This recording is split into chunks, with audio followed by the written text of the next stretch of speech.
Hi, I'm Kevin McAfee, and welcome to Facets of the Stone with Jeanne Nigro Ministries. And Jeanne, it's time to do another program on the biblical feast. I can't wait, Kevin. What are we talking about today? Well, today, I think the thing that's probably one of the most famous feasts of all, and it's a feast that I have a lot of questions about from somebody that grew up in a very traditional church. And, we heard this term called Passover, and we tried to get our arms around that. And I remember watching the Ten Commandments, with Charlton Heston as Moses, and there was this Passover lamb, and I need you to help us so that we understand what is Passover. Wonderful. All right.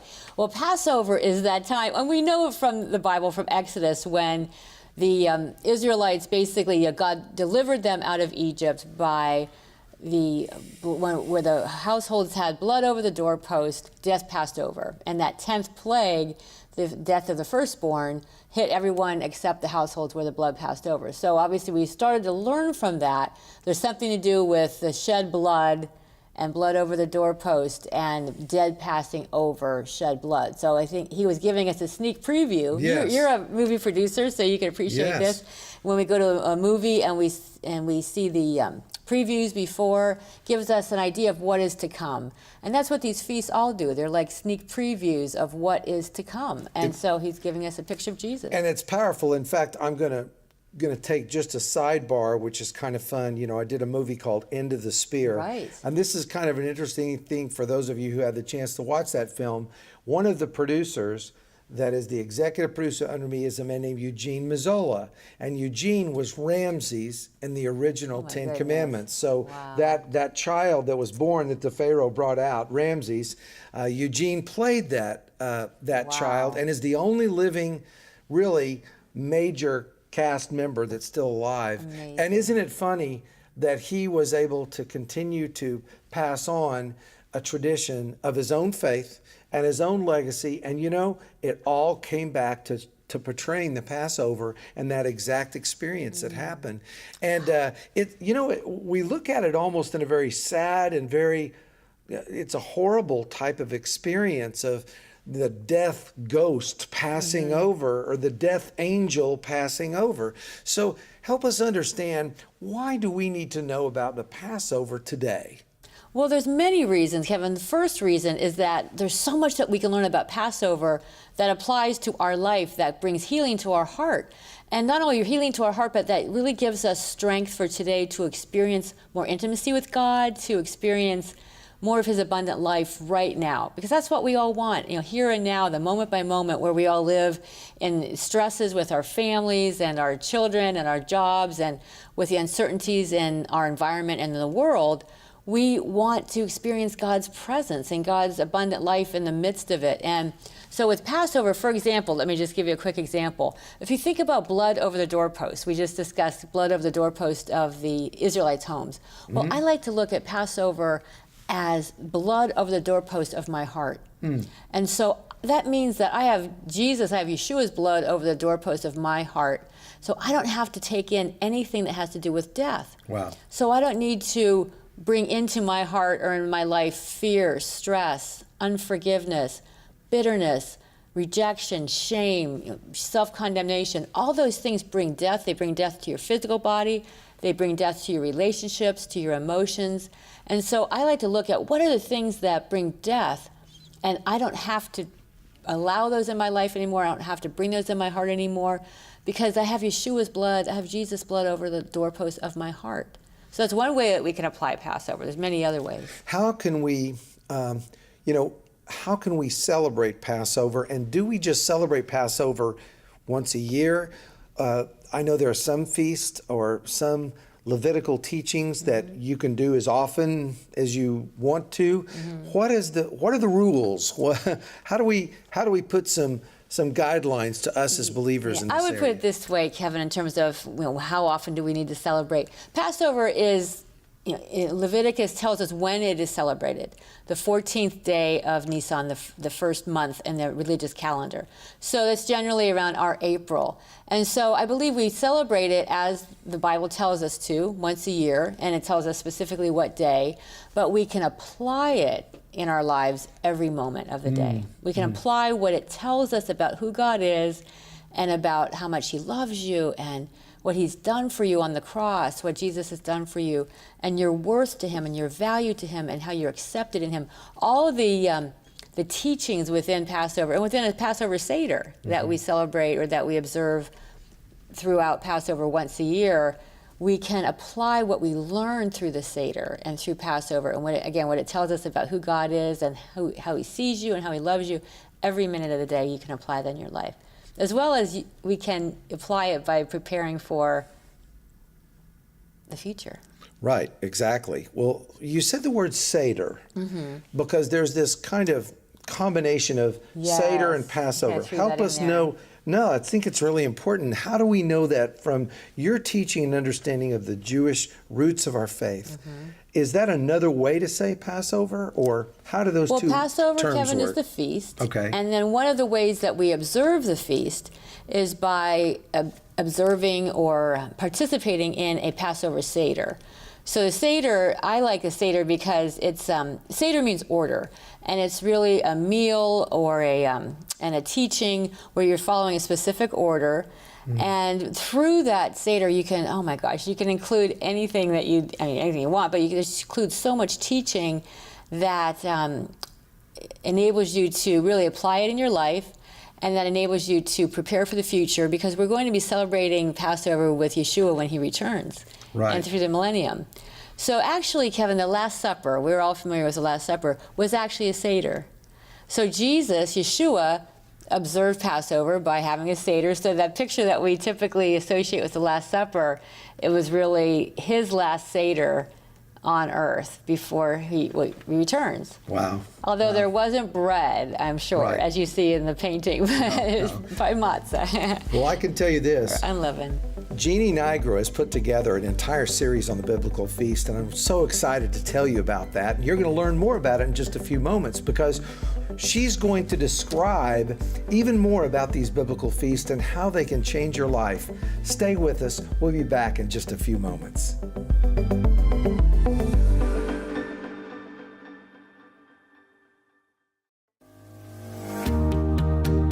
Most of us agree that there's so much about the Bible we don't know or even completely understand.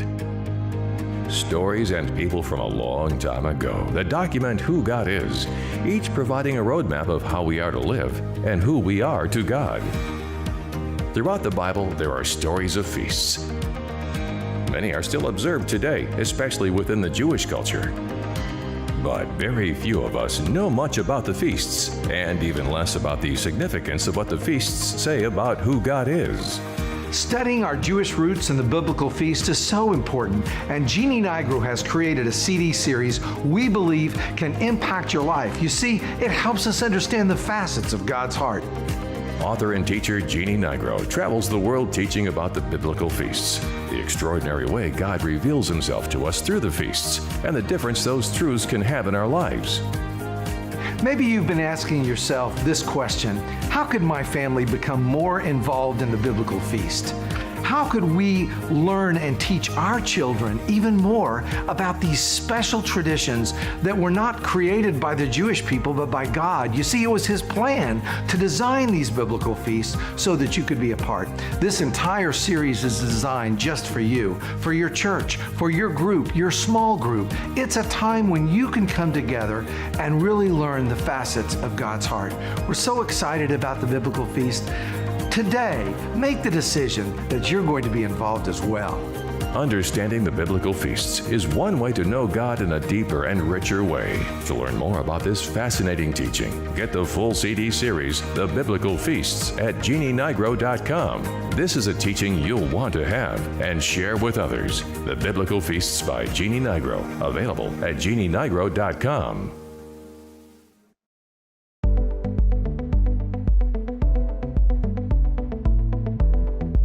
Thank you for joining us in Facets of the Stone and learning more about the biblical feast. You know, I'm excited about the opportunity for you to get on JeanneNigro.com. That is our website, and find out more about how that series can be yours.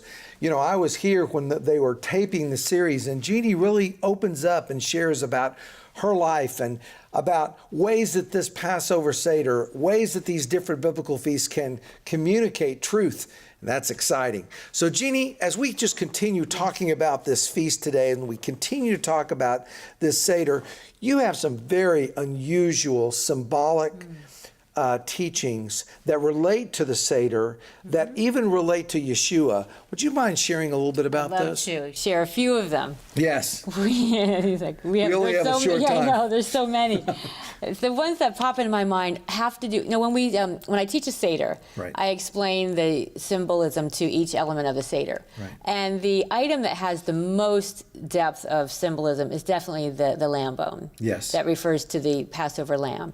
And so what I do is compare all of the aspects of not just the Passover lamb, but what was going on that day when Jesus was crucified. The day he was crucified was Passover. And so there's so many things that were going on at the exact same time that Jesus was crucified. For example, when the people every household had to bring a lamb. So there were actually about 250,000 lambs that were brought to the temple that day. A lot of lambs. So they began slaying them and binding them to wooden crosses at 9 a.m. And that's the exact time that Yeshua was bound on the cross. And what they would do, because they didn't want to boil them, so they would roast them in a crucifixion pose on pomegranate wood, which refers to royalty or priesthood. And then they would take their insides out, their entrails out, and actually put them around their head and attach them with thorns. So they would have these crown of thorns on their head, just like Jesus did.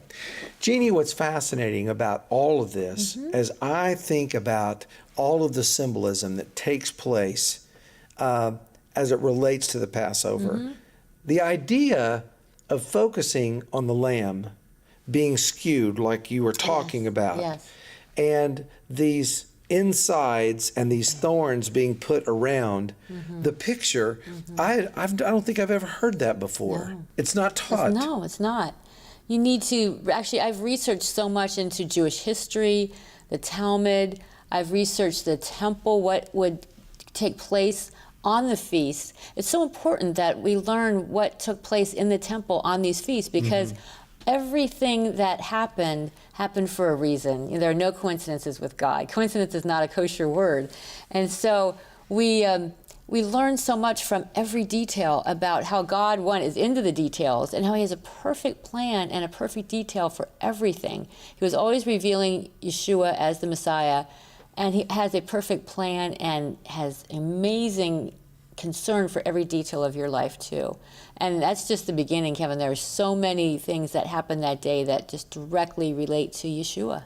I think the symbolisms to me as well make the Passover almost come to life more. Yes. Now, what are some of the other elements that are part of the Passover? You've talked about the Seder, the lamb bone. What are some other areas that we should be focusing on or thinking about as it relates to the Jewish teachings? Well, one of the another aspect of the Seder is that the aspect of, in every Seder there are 4 cups of wine or grape juice, and each cup has specific meaning. The first one is sanctification, second one is deliverance, the third one is redemption, and the fourth one is acceptance. Wow. But from each cup, oh my goodness, there's so much that we can apply, that you can apply in your everyday life. For example, with redemption, how Jesus, the price that he paid for your life, to have a relationship with you, was his blood. And so when I take that into my heart and think, what does that say about who I am? It heals these old wounds of being unwanted and of being not having worth and not having value. Because if he paid for me with his blood, that determines my worth. And nothing in this world can determine your worth other than Yeshua's blood. Or the cup of acceptance, that he accepts you no matter what. It's not based on your performance. He doesn't love you, Kevin, more when you perform for him. His love never stops coming no matter what. And his acceptance of you and his acceptance of you is all based on what he did on the cross, nothing to do with you. And we've never experienced anything like that. We're never completely accepted in life unconditionally, only by Yeshua. One of the things that I think is kind of exciting is you are taking these teachings as part of your ministry, and you are going literally all around the world and sharing these seders in small groups, women's Bible study groups, mixed groups, families, homes, Schools even education. So this type of experience is not limited to a large church, or it could really be in multiple settings. Absolutely. In the original celebration or observance of Passover, think about it, it was a lamb for each household. So it was a family, a very intimate experience in the home. And that's where it traditionally has been. But so it can be celebrated in the home. I've done so many in classrooms, in schools. I've done, anywhere from 10 people to hundreds of people. So it can be in any setting. It's what we are learning about who God is and what He's done for you and how He sees you. Again, how you can apply it to your life and how it can prepare you for the future in celebrating Passover with Yeshua, and how it is an anchor for your soul in these uncertain times. Because we know how He fulfilled every aspect of Passover to the specific day and the detail that He will fulfill every aspect of the other feast as well when He returns. One thing that's exciting for us is that Jeanne has spent time actually doing a CD series called The Biblical Feast. And in that, she talks about this Passover Seder, and she also talks about the other 7 feasts of the Lord, and there's some bonus materials available. Did you know what? You're getting ready to find out all about this wonderful series, so stay tuned. We'll be right back.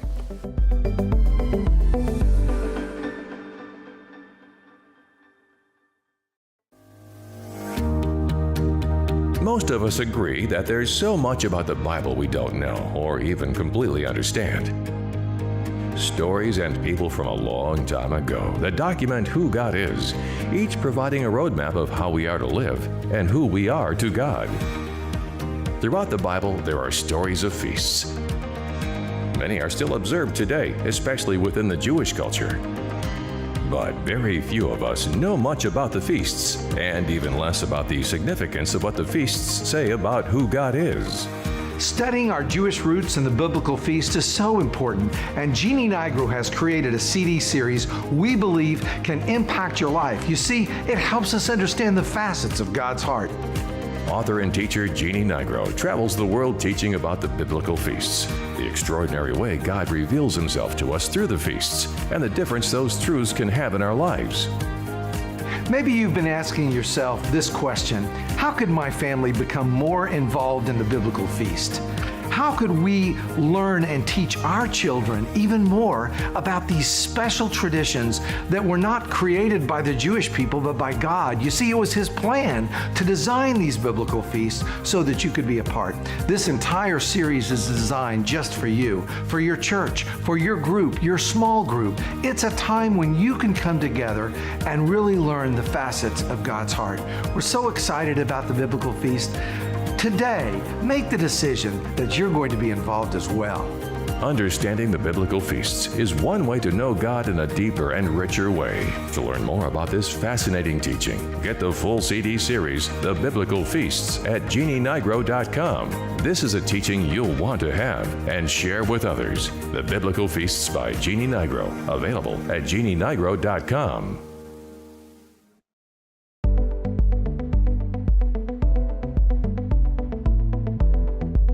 Welcome back to Facets of the Stone. Jeanne, we've been talking today really about the Passover Seder. And I think that there's so many life lessons that you have already shared with us as to how this can be a part of our lives and how it integrates into our lives.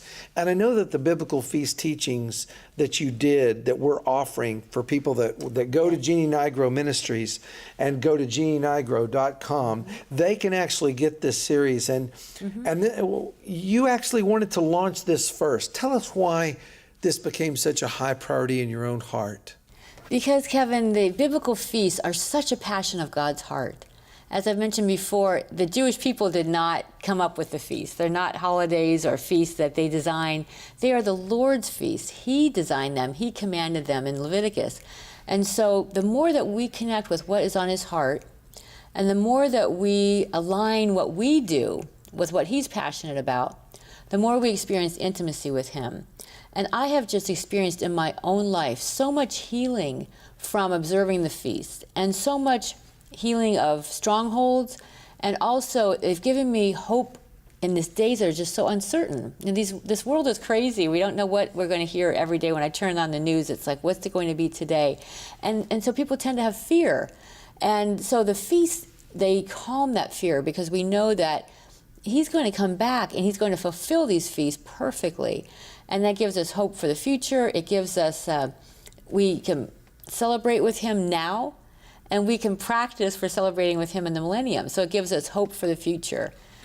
I think one of the things that I grew up with was always when we did the wine and the bread, and we were taking the Lord's Supper. Yes. I think that there was a mistake of understanding that in my early years of faith and in my faith journey, I was trying to find out, okay, how do I honor God? How do I remember him? And he said, remember this, remember these as often as you wish. This Seder, which is so unique, it has an appointed time. We're in the year of Jubilee as Jewish, Messianic Jewish ancestry people, 5775, the year of celebration. We're in that, and yet I don't think I ever fully understood about a Seder and the difference until we've really starting to look at and analyze these teachings. And I'm so glad that you mentioned even the Lord's Supper. Yes. and take this bread and this cup. It's all a part of the Seder. And when I teach a Seder, it's the part of the Seder that you teach after supper. So we have a teaching that goes through the elements of the Seder plate, and then we have dinner, and then we discuss the Luke scriptures of, this is my blood given for you, and this is my body given for you. Well, it wasn't just any blood, and it wasn't just any cup of the Seder. It was the cup of redemption. And so Jesus was, and that's what all the feasts, when you learn about the feast, you understand his words. Think about the red letter Bible, the words of Jesus. Well, many of those words were spoken in the context, the backdrop was a feast. So when you understand the feast, it's like, oh, you have a whole new depth of meaning to what Jesus was saying. I have to admit, sometimes I would say, Jesus, why don't you just come out and say what you try to say? You speak in parables, you speak in these idioms. Well, when you understand the feast, it just opens your eyes and your heart to what those people already knew, because they knew the feast, the people he was speaking to. Right. So when he said, this is my blood, and you realize that it said after supper, so it was after supper of the Seder, it was the cup of redemption, and that has so much more meaning then. And then when he said, take this bread, that bread was what is called in the Seder the afikomen. It's a piece of the matzah that has been hidden throughout the Seder. So it's pierced, it's bruised, it's striped just like Yeshua, it's wrapped, it's hidden, like he was buried, and then it's revealed. There's a gift for the one who finds it. In a Seder, the child goes and finds it and gets rewarded. And it's that piece, afikomen means the one who is to come. And it was often the substitute for the Passover lamb when there was no lamb. And so it was the substitute for the Passover lamb, the one who is to come. And he said, this is my body. So it wasn't just any piece of bread or matzah that he broke. It was the afikomen. And you think, there's meaning to every single thing that he did at Passover. All the elements. Yes. All the elements. Well, I can tell you this, if you are at home and you are hearing Jeanne's teachings, and this is touching your heart, the reason why is because this is how God works. What he does, he takes teachings like this and he brings it to our life to understand that Jesus loves you. He gave his life for you. He died for you. He rose again on the third day. He lives today. He lives in me. He lives and can live in you. He lives in Jeanne. This is why her ministry was born. In fact, it was to ask this simple question. Do you know him? Do you have a relationship with this Yeshua, this Messiah, this Jesus? Have you ever given your life to him? Well, if you're thinking about following with us on the journey of biblical feast, you need to begin with understanding who your faith is in, and it's in Jesus Christ, our Yeshua. And that same Jesus can come into your life right now. Pray this prayer with me if that is what is on your heart. Say, Dear Heavenly Father, I come to you right now. I ask forgiveness for every sin in my life. Forgive me. I give my life to you. And thank you for saving me. In his name, Yeshua's name, amen. Did you know that because you prayed that prayer, you are the fruit? You now can be grafted in.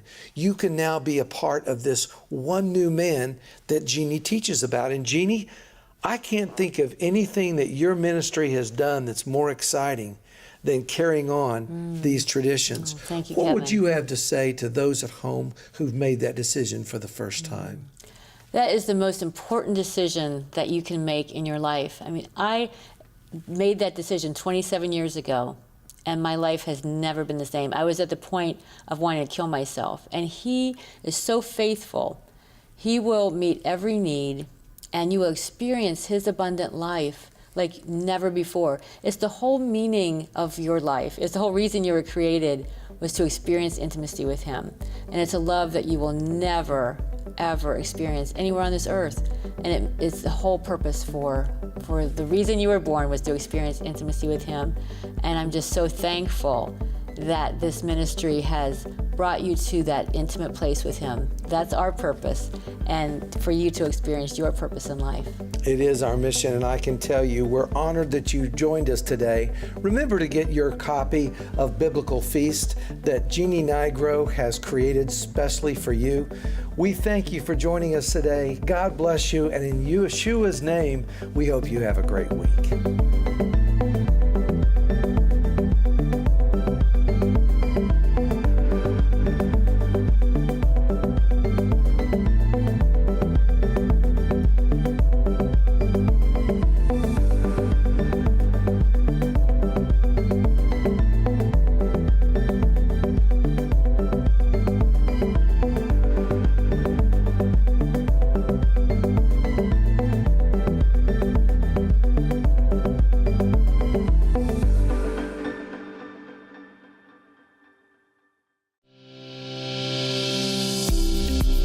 If you've enjoyed today's show, Facets of the Stone, we encourage you to find out more about the ministry work of Jeanne Nigro at JeanneNigro.com. There you'll learn more about the teachings from today's show, as well as other insightful topics. The Biblical Feasts, Breaking Free, and many more. Jeanne Nigro's teachings are available on CD, as well as her new book, Unshaken. Also, check out when Jeanne will be teaching in a city near you. For more information or to help support the work of Jeanne Nigro Ministries, visit us at JeanneNigro.com. Teachings that impact your life. Teachings that help you grow deeper in your relationship with God. JeanneNigro.com.